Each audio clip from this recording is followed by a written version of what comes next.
Hoje a gente conta com a presença do Ian Aleph, que é pesquisador em computação quântica no Senai Cimatec.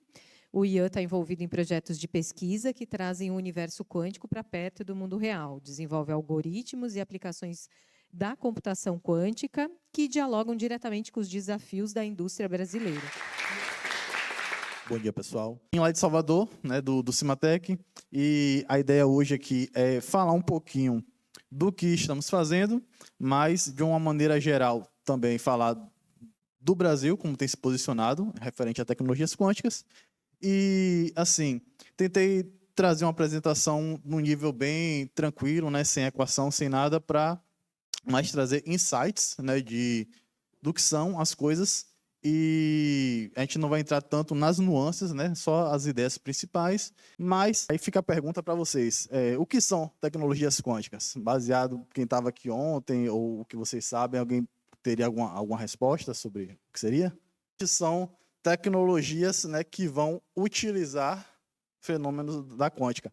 E aí ele tinha, inclusive, dividido pelo artigo em 4 etapas, mas a gente acaba falando das etapas, a gente acaba falando das gerações das tecnologias quânticas.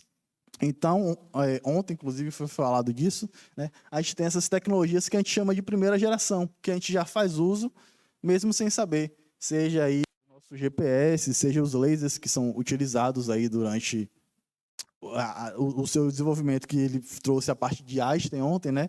Com descoberta do efeito fotoelétrico, e aí com isso a gente tem desenvolvimento de lasers, que tem várias aplicações, a ressonância magnética, né? Os transistores também que são utilizados. Então, observe que são equipamentos que eles utilizam, né, de fenômenos quânticos, mas eles não, vamos dizer assim, não se preocupam com esse controle desses estados quânticos. Ele não tem um controle maior sobre isso. Ele só pega esse efeito e, vamos dizer assim, trata de uma forma macro. E aí a gente começa a se preocupar com questões de preparação dos estados, questões de tratamento de spin, etc. Coisas assim que vão cada vez mais para o micro, e aí você tem a parte de tecnologias quânticas de segunda geração. E aí, voltando da palestra do professor Davidov, que ontem que ele dividiu em 4 partes,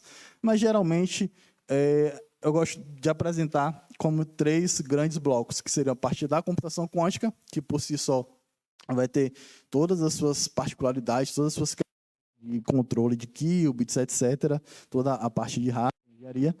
Temos a comunicação quântica e a parte de sensores quânticos. E aí, a ideia é falar um pouquinho de cada uma delas.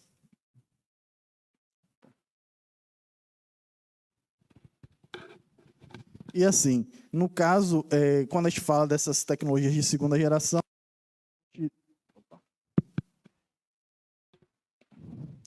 a gente tem tecnologias que elas vão utilizar esses fenômenos, de certa forma, como vantagem, e aí a gente tem a parte de superposição, emaranhamento e interferência. Falando um pouco de cada uma delas, na parte de superposição, vamos fazer uma brincadeira aqui. E o que seria a superposição, né? Imagine o seguinte: você tem uma sala que ela está vazia e tem uma pessoa dentro. E a brincadeira seria o seguinte: descobrir qual é a posição dessa pessoa nessa sala. Só que o que é que vai acontecer? A gente vai apagar a luz. Então, essa pessoa, se ela for esperta, o que é que ela vai fazer? Ela vai começar a andar pela sala. Ela não vai ficar parada. Aí você tem que descobrir, né, qual seria a posição dela nesse local. A gente pode brincar dizendo que, enquanto a luz estiver apagada e você não está enxergando, ela poderia existir em qualquer local daquela sala, né? Só que o que é que acontece quando você acende a luz? Ela deixa de existir em qualquer local e ela vai existir em um espaço específico, né? E aí você pode acertar ou não.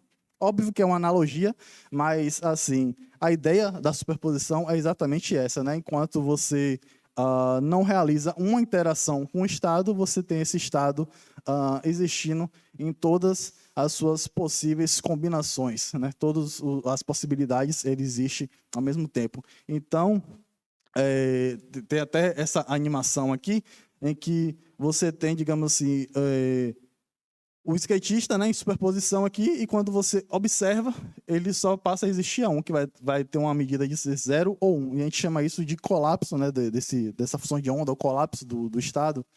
E aí, para trazer essa intuição de que o que é que acontece quando você interage com o sistema, você causa essa perturbação que causa esse colapso. Então, a superposição ela consegue existir mediante que você não interaja com ela. E aí a gente tem algumas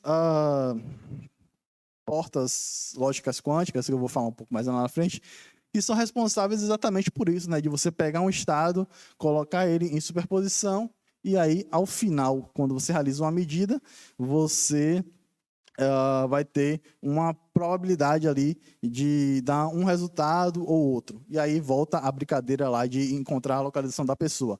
Quanto mais vezes você apagar, acender a luz e tentar adivinhar a posição da pessoa, mais chances você vai ter de acerto ou erro, e aí você cria um histograma ali de estatísticas e tudo mais, e aí começa a parte de intuição da probabilidade, né, para vocês começarem a pegar essa intuição. Outro efeito que a gente utiliza é a questão do emaranhamento, né, que seria o quê?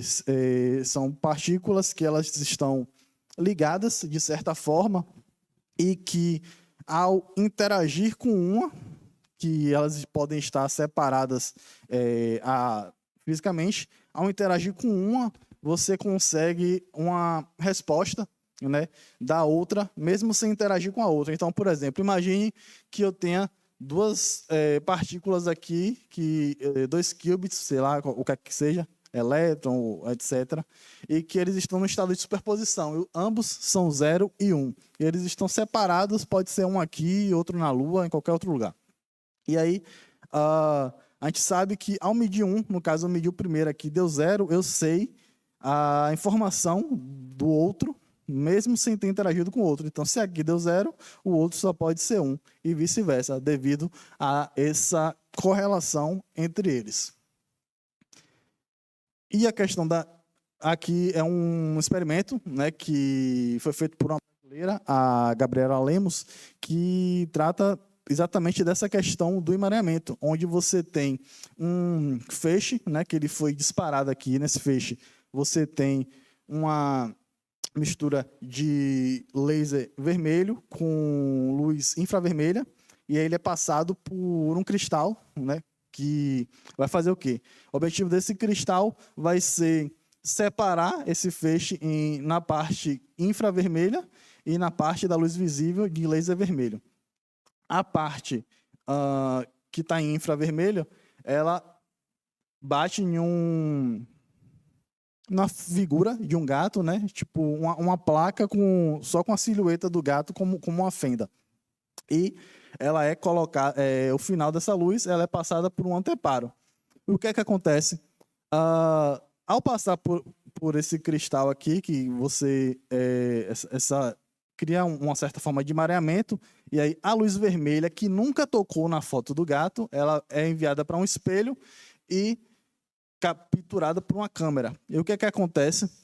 Nesse lado de cá, nós temos a luz infravermelha, que foi passada por esse feixe, e aqui, na câmera, é captada essa imagem aqui, que nunca teve contato com o gato, e ela meio que é a forma que completa, né, essa outra figura aqui. Então, mostrando aí a questão do emaranhamento, né, de que a luz ela nunca tocou no objeto do gato, e ainda assim você consegue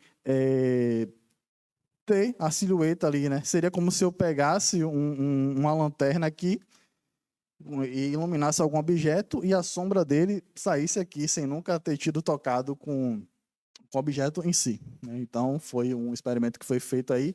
Essa matéria, eu não me recordo se é na Isto É ou é na Super Interessante, mas tem lá explicando com ela sobre esse experimento, né? E é bacana que foi feito por uma brasileira também, né?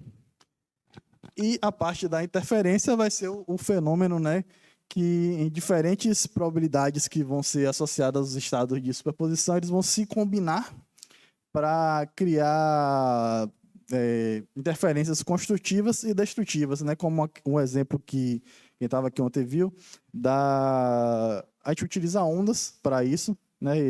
Para fazer essa analogia na parte clássica, em que se você pegar, por exemplo, um objeto que oscile numa superfície de água, ele fica oscilando, ele vai criar ondas, e ao criar um outro objeto fazendo a mesma coisa, você cria esse formato aqui com interferências que são construtivas e destrutivas.